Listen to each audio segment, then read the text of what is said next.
passer à la question 8. Entre-temps, si vous avez des questions, après celle-ci, nous allons prendre des questions dans la salle. La question 8 est celle de notre frère qui soumet son problème, en fait. Il dit, convaincu que les problèmes ont commencé quand dans sa vie, quand il s'est marié. La fin du travail, le vol de tous les biens de la maison, téléviseur à peine acheté, la femme le fait tomber pendant les travaux ménagers, ça se casse.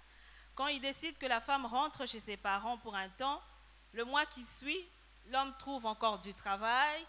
Et quand il décide de reprendre sa femme, le travail s'arrête.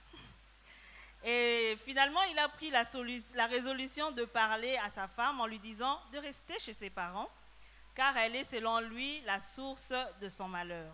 Alors la question est, quel conseil donner à ce couple, pasteur?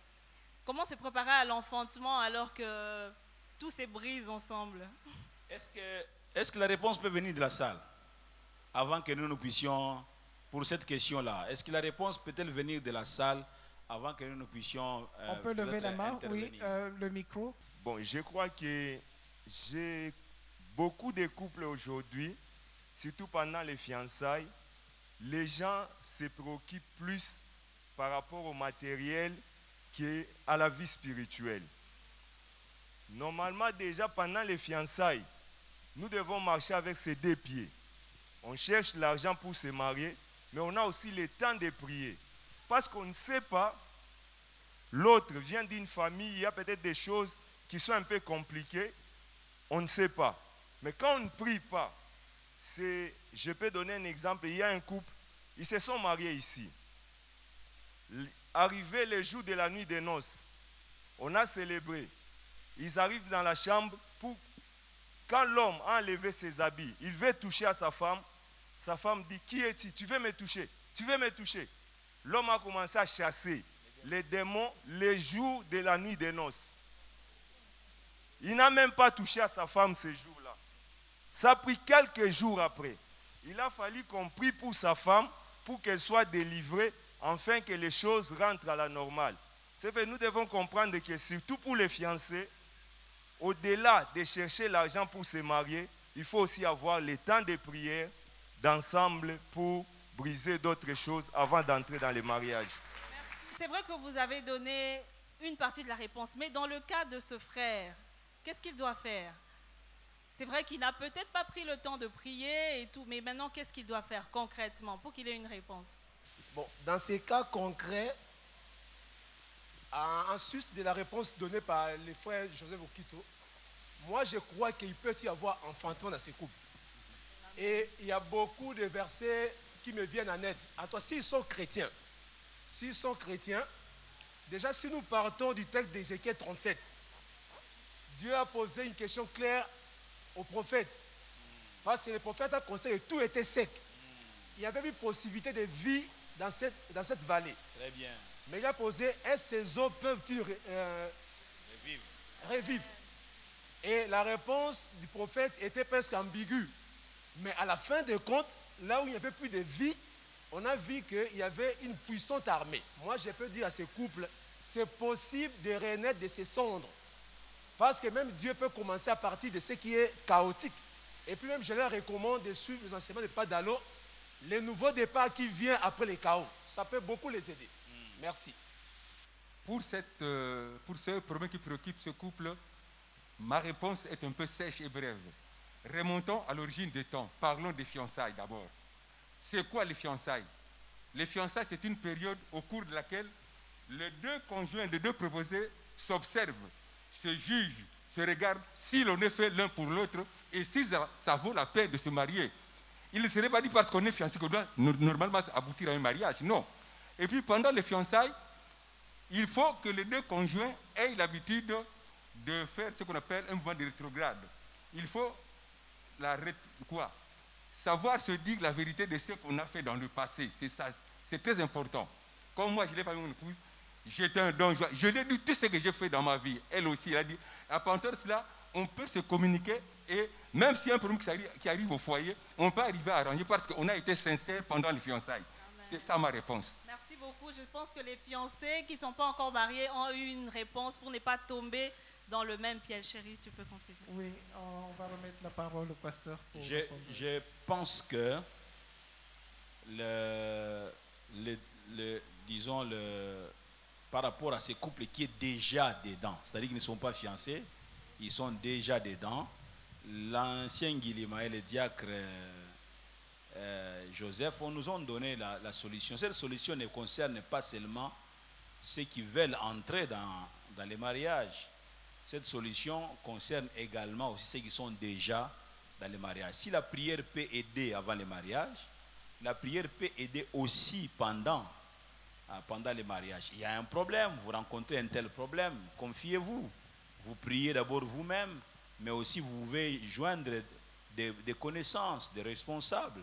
Parce que si on peut casser des liens avant les mariages, on peut casser des liens aussi pendant les mariages. Peut-être, nous ne voulons pas dire que non, la femme a un problème spirituel forcément, mais peut-être qu'il y a un problème spirituel.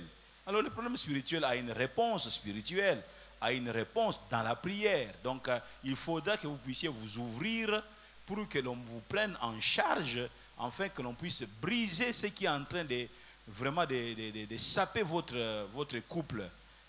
Mais il ne faut pas avoir derrière la tête en disant que bon, comme ça ne marche pas, comme nous sommes incompatibles, non, maintenant on doit se séparer. Non, vous êtes déjà dans les mariages, il y a des solutions que vous savez trouver dans les mariages.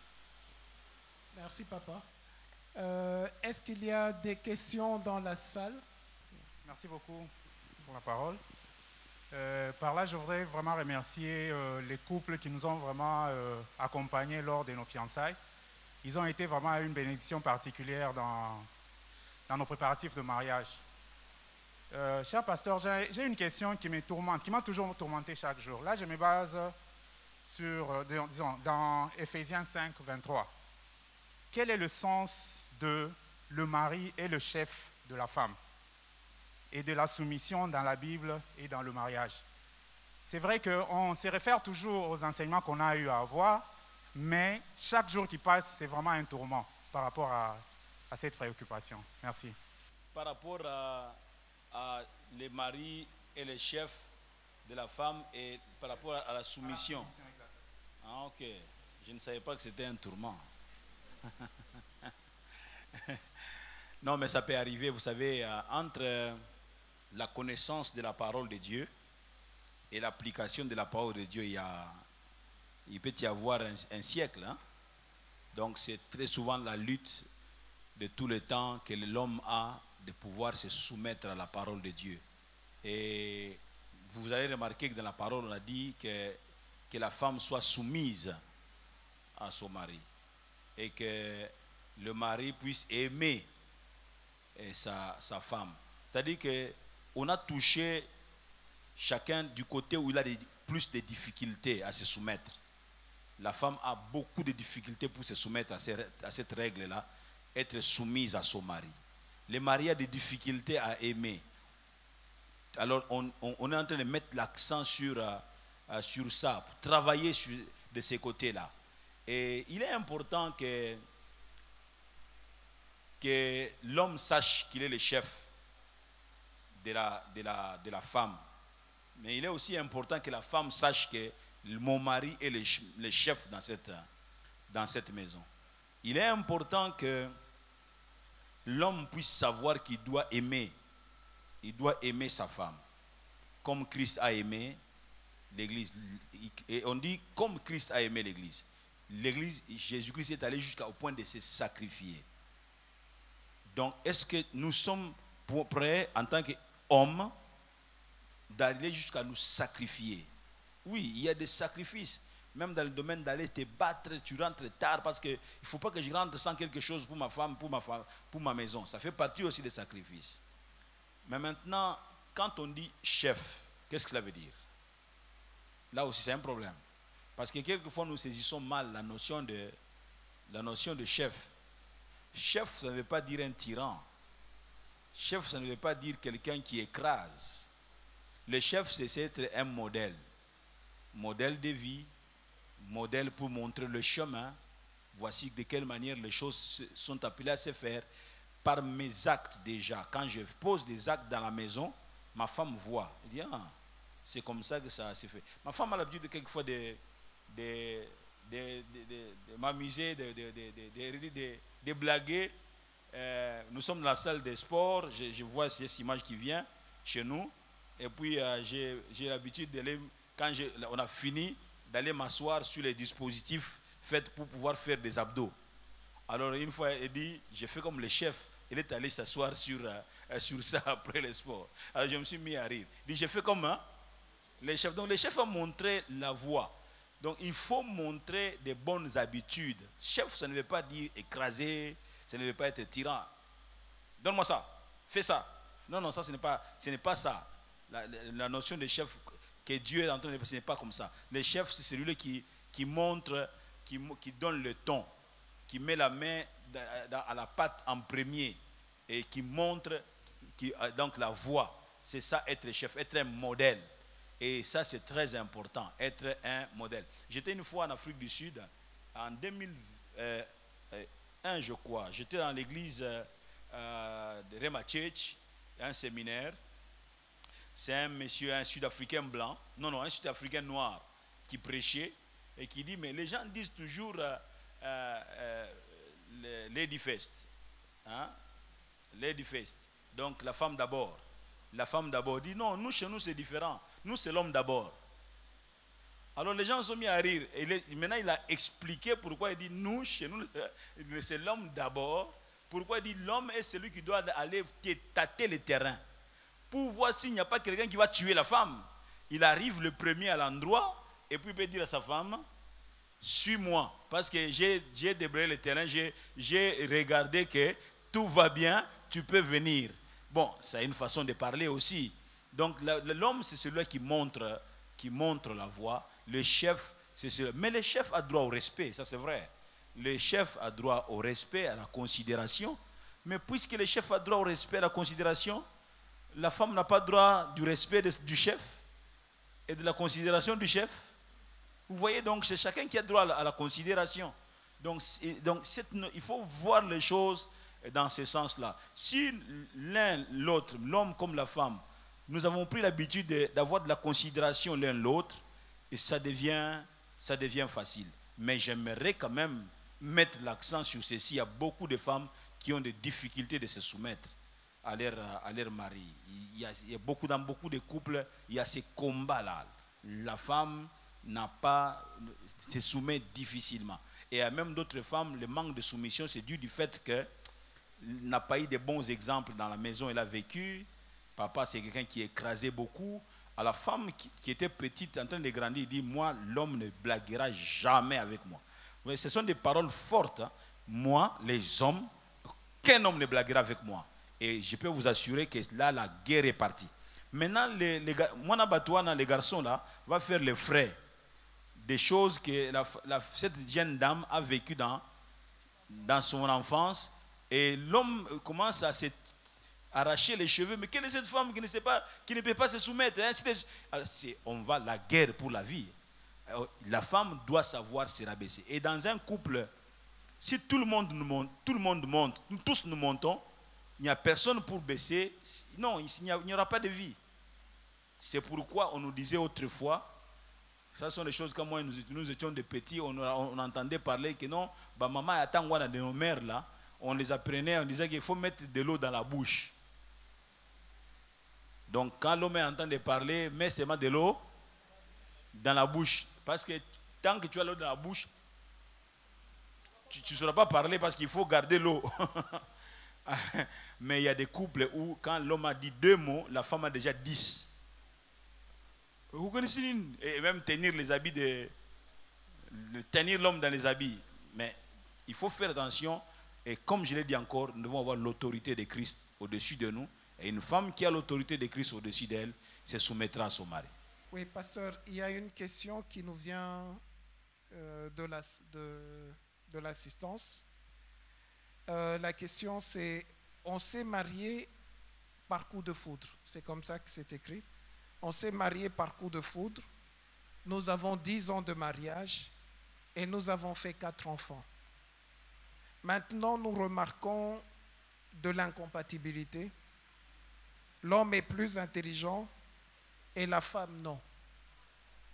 Que faire? La réponse aussi à cette question, à moins que Maman Yvette me contredise, la réponse va d'abord commencer dans la salle. Donc, voilà, nous sommes d'accord ici pour que la réponse commence d'abord à sortir de là. Merci pour la parole. En rapport avec ces couples, j'aimerais tout simplement dire à l'homme s'il aime sa femme, s'il a vraiment aimé sa femme, il y a seulement question de l'aider à remonter les niveaux. Ça veut dire aujourd'hui il y a des centres, si c'est au niveau de la langue, il y a des centres de formation pour apprendre la langue française par exemple, ou encore si la femme n'a pas de niveau, elle peut reprendre ses études, il peut aider sa femme à reprendre ses études. C'est ce qui prouve l'amour d'ailleurs. Merci. Alors, je ne sais pas. Moi, je m'étonne que ça peut créer des problèmes. Bon, mon propre cas, mon épouse, c'est une orpheline de guerre. Hein? Vraiment, ils ont eu beaucoup de problèmes à faire tout ce qu'elle pouvait faire pour... le papa égorgé par les rebelles, ainsi de suite, ainsi de suite. On s'est rencontrés, elle était enfant, mais très belle. Vraiment très belle. J'ai dit, je t'aime. Tu dis, tu habites le camp militaire. C'est quoi? Dit que oui.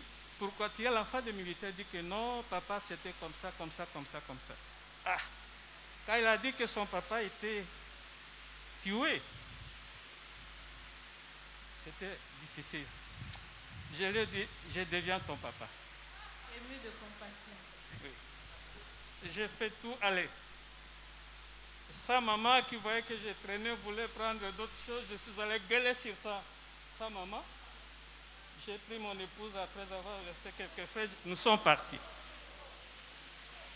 Et je vous dis la vérité. Je suis un homme vraiment très intelligent. Je peux dire ça. Et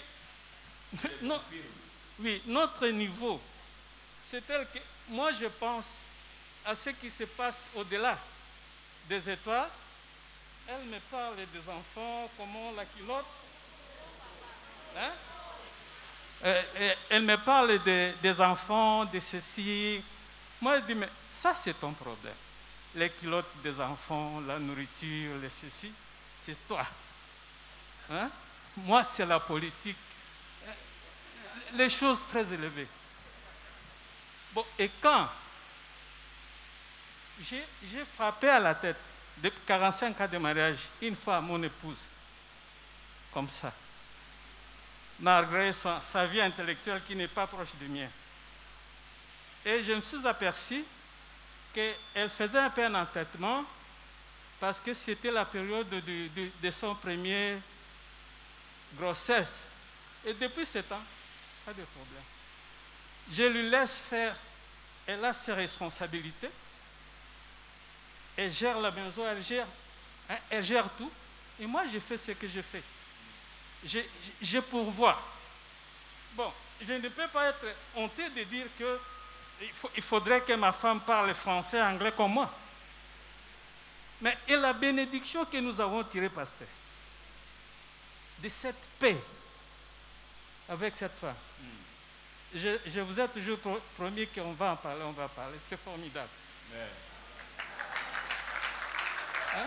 Vous voyez, donc... Oui. On a... Tous nos enfants travaillent. Tout. Ils travaillent. Et il a démontré son intelligence en s'occupant des enfants correctement. Voilà, donc... Et la sauce de... Quand les enfants mangent, oh my God. Alors, on va faire court avec Papa Lisangola, donc, parce que vous passez la parole à quelqu'un d'autre. D'accord. Alors, j'ai dit, ceux qui ont tout le maman, au Kozo, Banzo et Nyosonak, Namukongonaï. Il ne faut pas vraiment vous tracasser des problèmes de niveau, c'est... I don't know. Merci. Je pense qu'il faut commencer par faire la différence entre ce qu'on appelle l'intelligence. Le fait d'avoir beaucoup de diplômes ne signifie pas qu'on est intelligent. Ou le fait de n'avoir pas étudié n'est pas synonyme de manque d'intelligence. C'est très important. Parler un bon français n'est pas synonyme d'intelligence. Voilà. On peut avoir une femme qui n'a pas beaucoup étudié mais qui est extrêmement intelligente. L'intelligence se manifeste dans la manière de gérer des problèmes au quotidien. Je pense que c'est très important. Il faut peut-être que le couple dise son vrai problème. Le fait de dire que l'autre a beaucoup étudié, il est très intelligent, moi je pense que c'est un faux fouillant. Le problème est ailleurs. On ne peut pas régler ça comme ça. Très bien.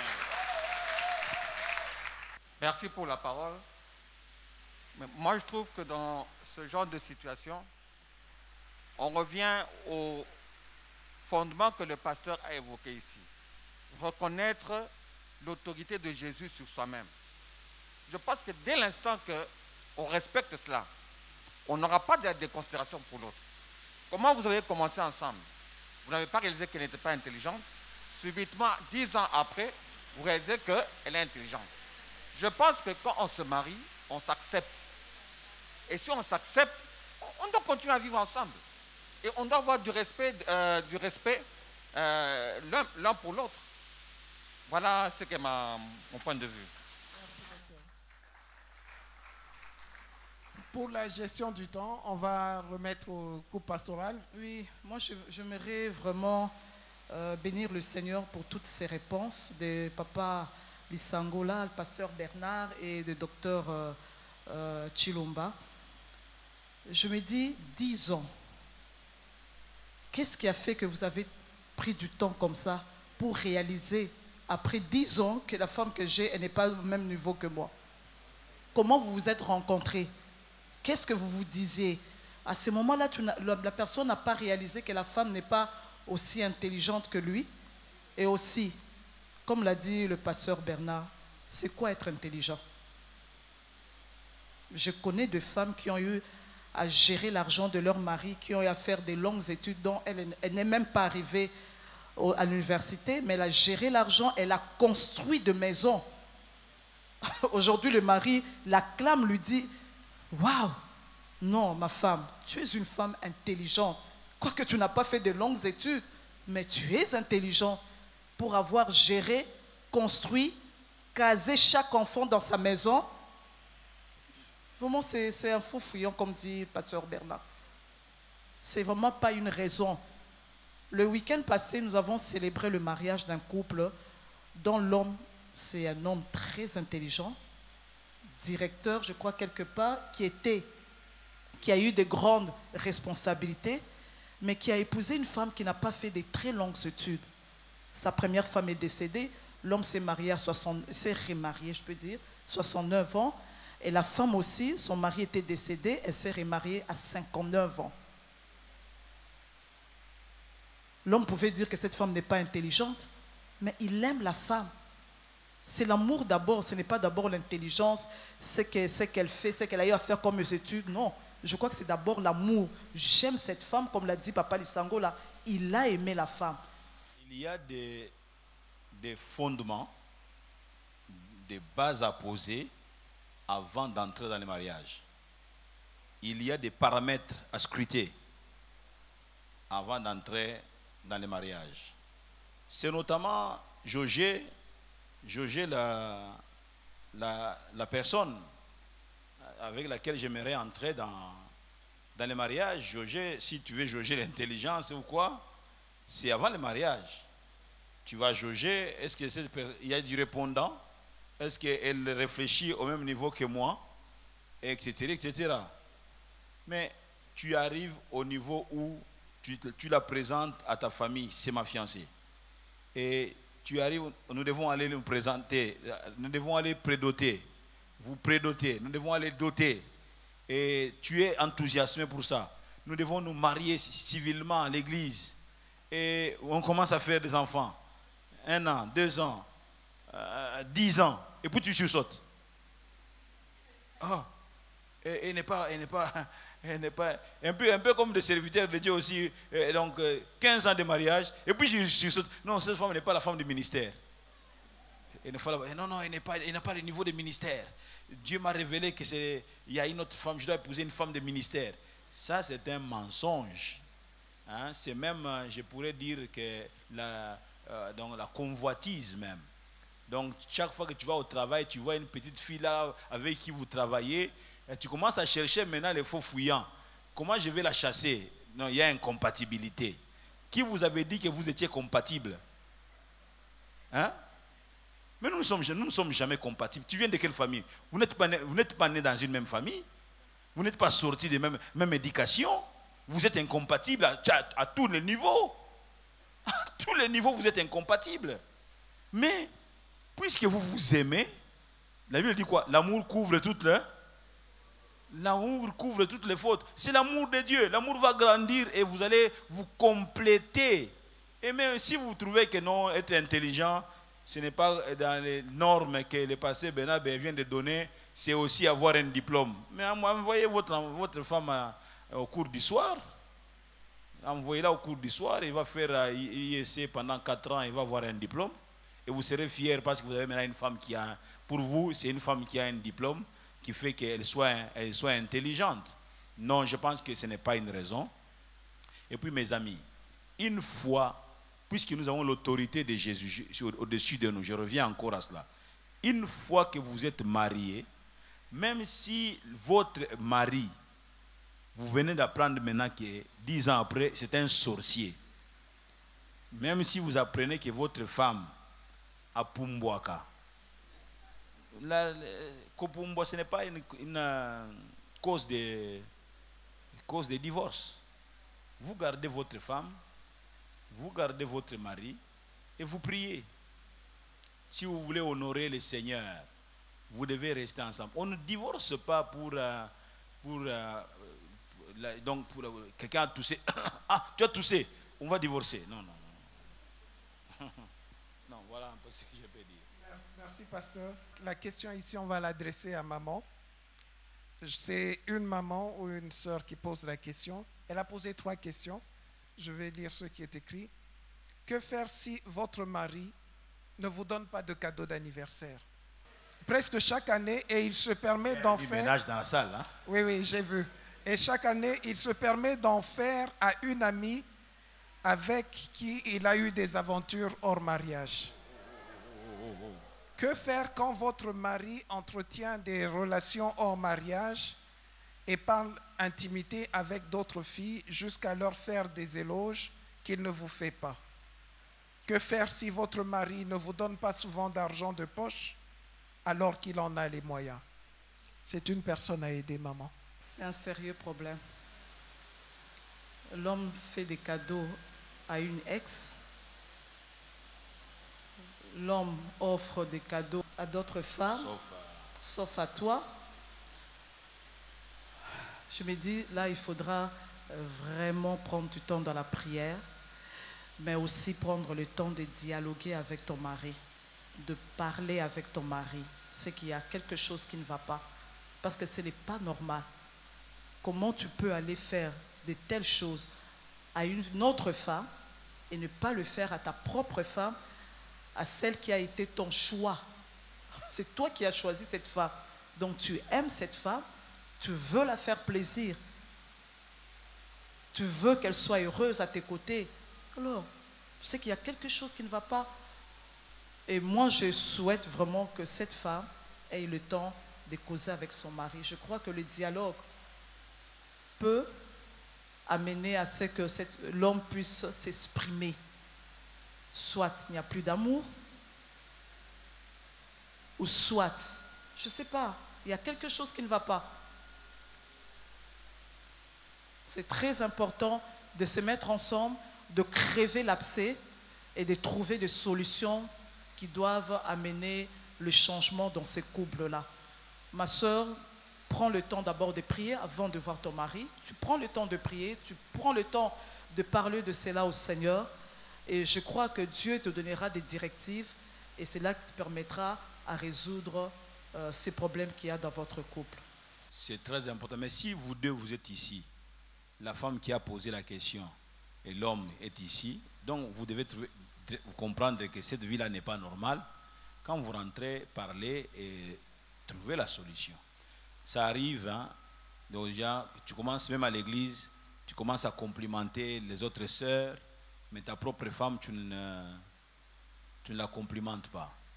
Mais pire encore, aller jusqu'à offrir des cadeaux à d'autres femmes, mais tu en as les moyens, mais tu ne sais pas offrir à ta femme, quelque chose ne va pas. Qu'est-ce qui s'est passé? Vous vous êtes blessé terriblement au point que, bon, vous dites, donc tout ça ensemble, mais qu'est-ce qui s'est passé? Vous devez récupérer la situation, et je reviens encore. Si chacun a l'autorité de Jésus sur lui, vous devez trouver une solution. C'est très, très important. Et même si à deux, vous ne pouvez pas trouver une solution, voyez des responsables. Très important. C'est très important, on peut vous aider. Il y a des fois où, en tant que couple, on n'arrive pas à trouver une solution à un problème. Allez voir d'autres personnes qui peuvent vous porter secours et vous aider à répartir sur de nouvelles bases. Une question d'ordre médical. Là, nous allons demander, pour introduire la réponse, si je veux dire ainsi, appeler le docteur Léon. La question est ainsi libellée. Dans le cadre du planning familial, que dites-vous de la prise de la pilule? Bonsoir. Merci pour la question. Si j'ai bonne mémoire, la question avait une autre partie. Est-ce que la prise de la pilule, est-ce un avortement? C'était aussi une partie de la question. Alors, ça nous a donné d'abord l'idée, vu l'Assemblée, qu'on doit d'abord fixer les idées par rapport à la contraception et que dit la Bible par rapport à la contraception, avant qu'on parle maintenant de la question de la pilule. Et étant chrétien et couple marié chrétien, chacun de nous a une idée sur l'enfant. Et si vous lisez la Bible, plusieurs passages de la Bible nous parlent des enfants. On parle que c'est des cadeaux que nous recevons de Dieu. On parle de l'héritage, c'est qu'il n'y a pas un couple parmi nous qui ne désire pas d'enfants.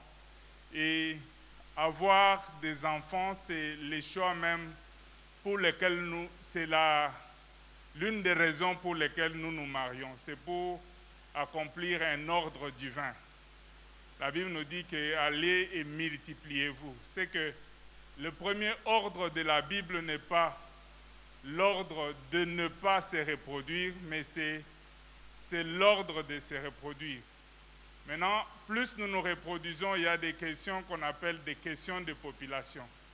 Je vais parler d'une façon comme un spécialiste de santé publique, mais parmi nous, il y a des médecins qui sont spécialistes gynécologues qui voient vraiment des questions pures de contraception et comment cela se fait.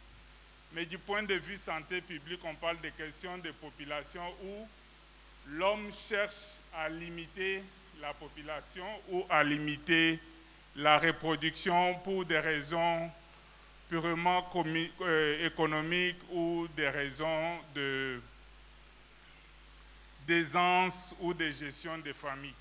Mais en tant que couple chrétien, nous n'avons pas un objectif de subir une contraception, mais nous avons un objectif de limiter et de programmer les enfants. C'est comme ça qu'avant que je réponde à la question de la contraception, j'ai voulu d'abord qu'on ait cette idée-là, qu'on fixe les idées, que la contraception en soi, papa peut me corriger si je me trompe, je n'ai pas trouvé dans la Bible un verset spécifique où on parle de la contraception pour répondre à la question que Dieu veut la contraception ou ne la veut pas.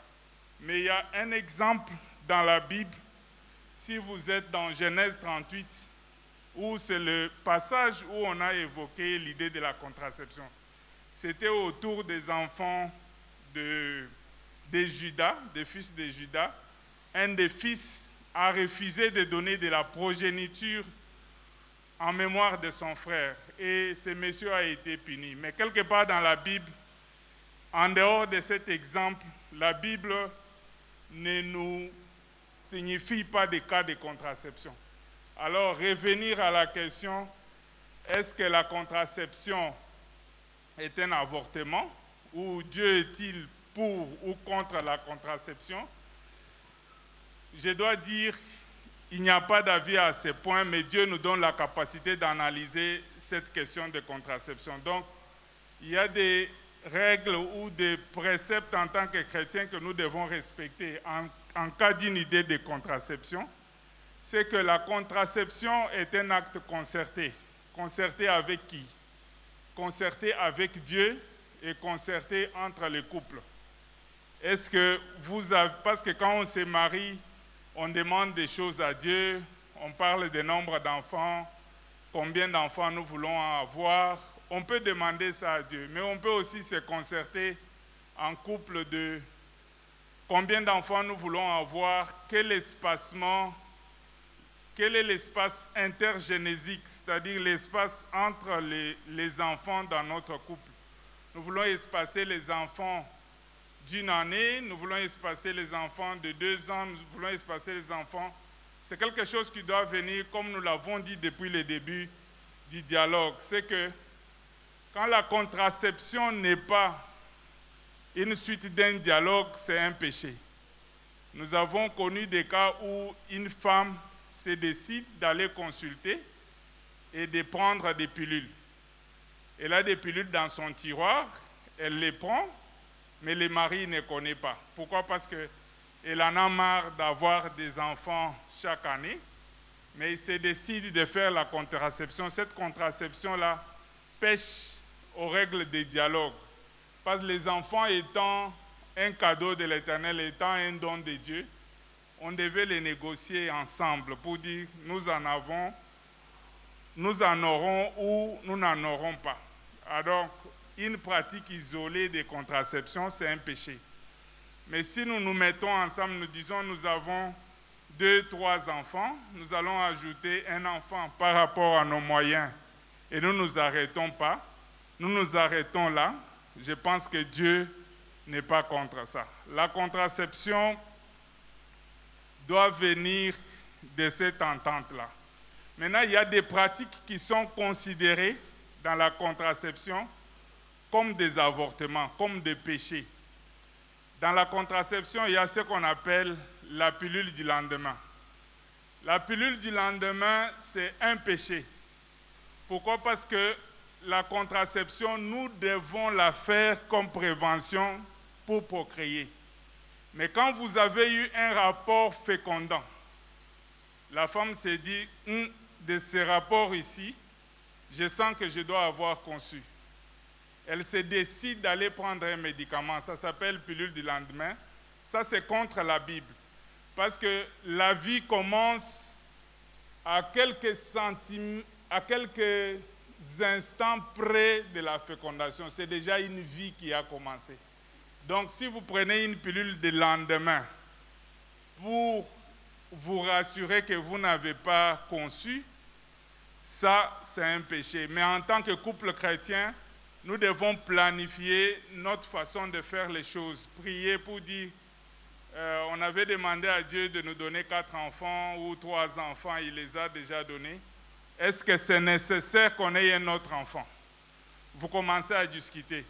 Mais si l'un des partenaires sent que non, moi, je n'ai pas besoin de m'arrêter à 3, j'ai besoin d'aller à 4, il faut encore que vous dialoguez. Et si vous n'arrivez pas à vous entendre, prenez encore du temps, mais que l'un n'aille pas se faire, n'aille pas prendre de contraception. En clinique, on a aussi connu des hommes qui se sont décidés de ne pas avoir des enfants, mais il est allé en catimini se faire une vasectomie. Il a décidé que non, moi je ne veux pas avoir des enfants. Il part, il s'est fait opérer, on les stérilise. Alors en soi, dans la Bible, à moins que ça soit révélé, il n'y a pas un endroit où on a parlé de la contraception. Mais Dieu nous donne la possibilité de nous contrôler, d'arranger, de planifier des choses par rapport à notre vie et les capacités qu'il nous a données. Et nous pouvons décider de combien d'enfants que nous voulons avoir. Mais il y a aussi une sorte de contraception qui est condamnable dans la Bible. C'est quand des gens se marient, ils veulent donner un temps à Dieu où ils veulent avoir des enfants. Dans la plupart des temps, dans les accompagnements que nous faisons de couples, nous rencontrons que ces couples-là ont des problèmes. Ils se marient aujourd'hui, ils disent, on fait d'abord les enjoy, nous deux, pendant 2 ans, et après ces 2 ans, nous allons avoir des enfants. Et Dieu leur ajoute 4. Donc au lieu de 2 ans, ils vont faire l'enjoy de 6 ans. Quand ils se répandent, maintenant l'enfant peut venir. Donc, faire une contraception avant d'avoir fait la preuve de maternité, c'est aussi un péché. Merci. Merci, docteur. Docteur Katamba a dit faire la contraception avant d'avoir eu des enfants, c'est un péché. Je crois qu'il a été trop, il a trop poussé ça. Dieu lui-même jugera s'il trouve que non, que vous ne devriez pas faire ça. Mais je ne pense pas que ce soit vraiment au point qu'on dise vraiment que ce soit qu'ils ont péché par rapport à cela. Et j'aimerais dire aussi que la seule chose que vous devez vous interdire, c'est de tuer. Donc, allez voir des médecins, parlez pour que vous fassiez quelque chose où vous ne tuez pas. Et comme Dr Katamba il a dit, dès que il y a eu fécondation, il y a vie. Cette vie doit rester là. Donc s'il faut prendre des précautions, c'est en amont qu'il faut prendre des précautions, pas en aval. Donc il ne faut pas, le sang, on ne peut pas verser le sang. Donc voilà un peu, moi je fais court la chose. Vous devez vous rassurer que vous n'avez pas versé le sang. Sinon, vous avez des problèmes avec le sang, car le sang de l'enfant va crier, babominga pamba, ainsi de suite. Et donc le sang va crier à Dieu. Mais Dieu aussi venge. Vous voyez, donc il faut vraiment faire attention, il faut voir les médecins qui vous conseillent qu'est-ce que vous pouvez prendre ou qu'est-ce qu'il faut faire, etc., etc. Mais vous rassurez que vous n'avez pas introduit le péché dans votre couple en tuant, en mettant fin à la vie. Ça, c'est très important. Nous allons chuter avec cette dernière question qui nous provient de la salle. Que faire quand la femme refuse le mariage après 3 ans, jusqu'à ce qu'elle emmène l'homme en justice, demande le divorce? 10 ans après le divorce, l'homme ne peut-il pas se remarier? Notez bien, la femme a demandé le divorce suite à une ancienne relation. Donc après un divorce, est-ce que l'homme peut se remarier? La femme a demandé le divorce suite à une ancienne relation qu'elle avait avant. Oui, je pense qu'elle avait une relation qui l'a poussée à demander le divorce. C'est-à-dire qu'il entretenait, pendant qu'il est marié, il entretenait notre relation et préfère quitter cet homme pour aller enrichir cette relation. Ça, c'est un dossier à traiter en aparté. Ce n'est pas un dossier à traiter comme ça. C'est très, très, très, très, très délicat. Donc, mais une chose que nous devons dire ici aussi, c'est que dans cette relation avec l'autorité de Christ, il n'y a pas de divorce et le remariage. La seule chose qui amène quelqu'un à se remarier, comme là où nous avons été samedi passé, c'est quand on a perdu sa femme, ou on a perdu son mari. En ce moment-là, on peut se remarier, parce que la Bible nous autorise, dit que quand l'un est parti, celui qui est resté est libre de tout engagement. Mais si vous êtes marié et que vous vous séparez, chacun vit, quand tu te maries avec quelqu'un d'autre, lisez bien Paul quand il s'adresse aux Romains, ou aux Corinthiens, aux Romains, quand tu te maries, c'est-à-dire que celui qui se marie commet adultère. La femme qui se marie avec quelqu'un d'autre commet adultère. L'homme aussi commet adultère là où il est allé se marier. C'est vrai que nous sommes dans un monde de têtus où la têtutesse se dit bon, on a pas nanga. Et mais sur le plan de la relation avec Dieu, vous êtes en difficulté. Oui, pasteur, il y a une autre question qui va un peu dans le même sens. Suite aux difficultés de payer le loyer, mon épouse est rentrée dans sa famille. Donc nous ne sommes pas ensemble actuellement. Mais depuis lors, elle a coupé tout contact avec moi et renoue avec les contacts avec ses ex. Elle se considère comme divorcée. Elle fréquente maintenant les boîtes de nuit et d'autres hommes. Dans quel genre de circonstances faut-il toujours espérer en ce mariage? Parce que je ne sais pas si un autre homme l'a connu. Ça aussi, j'aimerais dire que la réponse, on peut la trouver vraiment dans Seul à Seul, pour qu'on analyse d'abord, maintenant, c'était quel genre de mariage vous avez connu. Est-ce que vous êtes ou vous étiez enfant de Dieu? Vous voyez, il y a beaucoup de paramètres. Donnez seulement une réponse comme ça ici, et puis en plus, quand on écoute d'une oreille, l'oreille gauche, mais on n'a pas écouté avec l'oreille droite pour savoir qu'est-ce qu'il y a au juste, vous voyez. Donc c'est mieux que ce soit un dossier qu'on les traite en dehors de la foule, on essaie de voir et de suivre. Je reviens encore, quand on est marié, on ne divorce pas. On ne divorce pas. Et puis il faut faire un effort pour que vous ayez toujours une maison de vous, passez-moi l'expression, votre maison, où vous vivez ensemble. Faites un effort de rester, priez Dieu, que vous ayez toujours les moyens d'avoir votre studio, même un studio, où vous restez ensemble, que l'homme est allé à gauche, la femme est allée à droite chez un oncle, et puis après, ça commence à poser problème. Il y a eu même des femmes mariées qui ont été engrossées par un cousin, hein.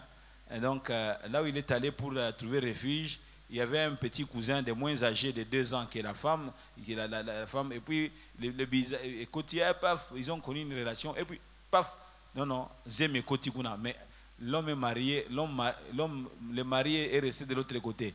Vous voyez ce que ça peut faire? Quand on se marie, il faut rester sous un même toit, et vous restez ensemble, vous souffrez ensemble, vous vous relevez ensemble, et ainsi de suite. C'est très important. Est-ce qu'il y a une personne qui pense qu'il a une question à poser, il ne peut pas rentrer avec sa question, mais c'est une seule personne? C'est la main levée là. Le frère avait déjà levé la main. On va prendre la seule question qui est là. Ok, merci pour la parole. Ma question est celle-ci.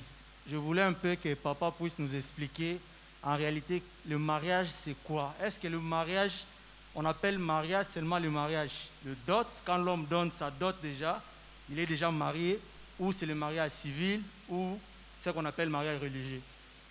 Un peu expliquer sur ça. Très bien.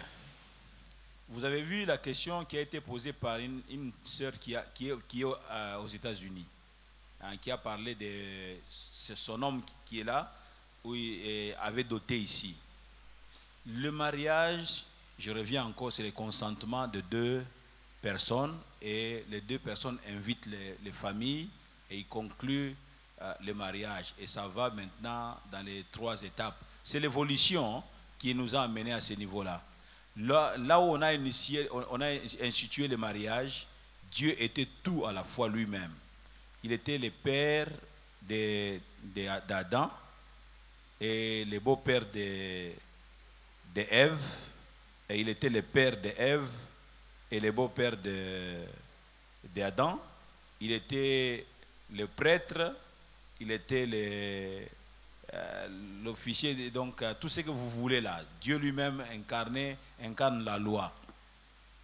Mais maintenant, avec le temps, avec l'évolution, pour pouvoir aussi consolider le mariage, nous sommes allés jusqu'au niveau de l'officier d'état civil, mais dans le jardin d'Éden, il n'y avait que la bénédiction céleste qui avait suffi pour que les gens puissent aller. Vous voyez, c'est la bénédiction qui était là. Alors donc, c'est pourquoi je dis en passant, il ne faut pas commencer votre mariage sans la bénédiction. C'est la bénédiction qui est au top. C'est très très important. Même si ça vient en dernier lieu. Il ne faut pas manquer la bénédiction du Seigneur. Mais le mariage, une fois que vous avez doté, vous pouvez consommer votre mariage. C'est pourquoi moi je dis aux gens, n'attendez pas, oh non, faites tout ça. Non. Le jour même des dots, l'officier de l'état civil peut être là, il acte ça. un pasteur vient et prie pour vous, et puis le mariage est terminé, c'est commencé, tout est fait. Même si vos parents sont chrétiens, vos parents peuvent consacrer votre mariage sur le plan spirituel, on prie pour vous et c'est fait. Mais c'est vrai, il y a l'organisation dans les églises, on ne peut pas marcher sur l'organisation. Donc, le mariage, c'est d'abord le consentement. Et une fois qu'on a doté sa femme, il y a mariage. Mais il y a toujours des petits fous.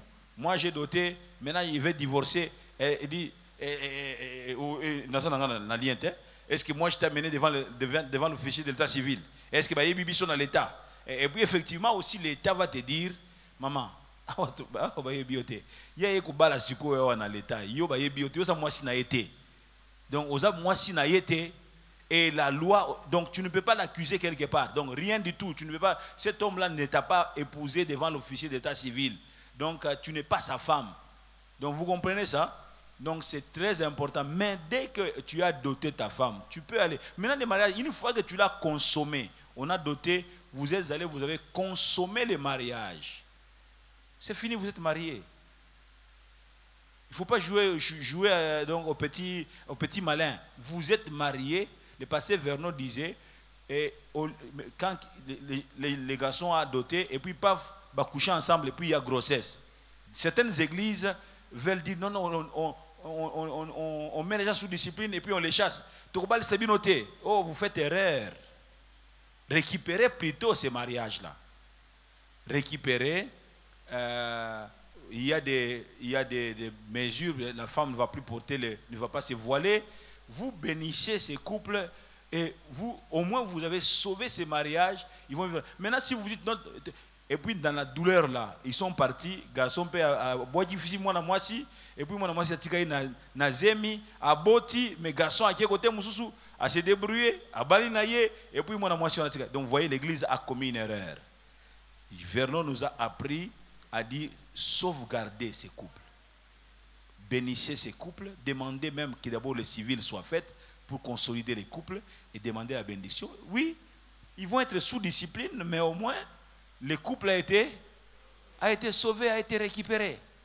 Voilà un peu, je ne sais pas si j'ai donné la réponse c'est comme ça que moi, je marche avec la pensée de mon père. Donc quand il y a un truc comme ça, on ne vous le dit pas. Bon, peut-être vous remarquez que non. Pourquoi y a-t-il voilé? Na qu'est-ce que c'est? Pourquoi me tourne? Ah, c'est quoi? N'est-ce pas voilé?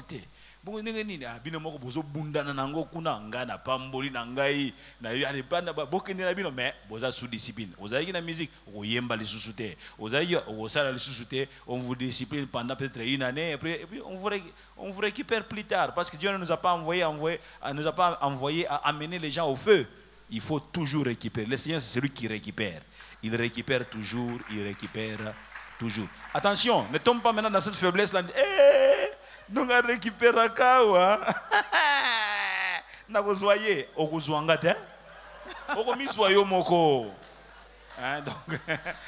c'est que je voulais ajouter ça aussi, mais aussi je voulais dire, il est toujours mieux de se protéger. En tant qu'enfant de Dieu, il est important de suivre toutes les étapes du mariage.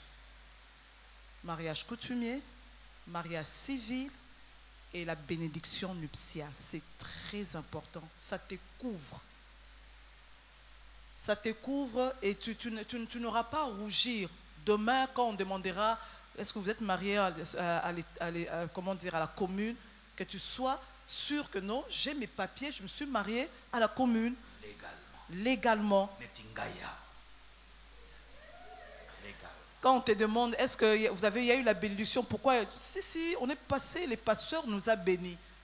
Moi, je trouve que ça te couvre, ça t'aide à être protégé de tout ce qu'on pourra dire sur toi. Tu as suivi toutes les étapes et tu es quitte devant la famille, devant l'État et aussi devant le Seigneur. Amen. Et il y a en ce moment la couverture de la bénédiction de Dieu sur vous. Merci papa et maman. Vous avez été une source de bénédiction pour nous tous. Amen. En apportant des lumières dans notre compréhension du mariage. Merci pour les mains. On acclame le Seigneur. On n'a pas épuisé toutes les questions, mais je pense que ce que le Seigneur voulait qu'on puisse poser, on les a posées. Et les autres questions pourront toujours trouver des réponses dans d'autres cadres.